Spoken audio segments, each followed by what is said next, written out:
Welcome to Sweet Life Beat Life. We hope this video helps. First, confirm the monitor has a steady power source using a 6-foot power cable. Inspect the cable ends for frays and the plug seating in the outlet. Next, check that input selection matches your computer output like HDMI or DisplayPort. Cycle the monitor input using its buttons to force a proper source. Look for a power LED or USB status light to confirm the monitor receives power. If no light appears, test the outlet with another device to ensure it supplies electricity. If power checks pass, connect the monitor to a laptop or phone using the same cable. This isolates whether the display or your original PC is the source of the problem.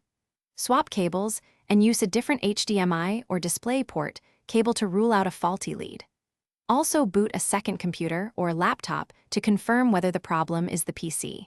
Observe whether the monitor shows a signal or an on-screen message about no input. These steps quickly identify whether replacement cables or the source device are needed.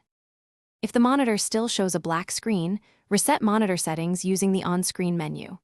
Factory defaults clear misconfigured brightness, contrast, and input modes. To confirm backlight failure, shine a flashlight at a close angle while the monitor is powered.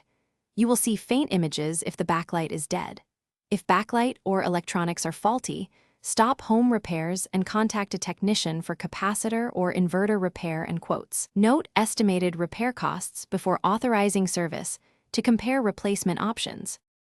Thanks for watching. Consider subscribing if we helped you.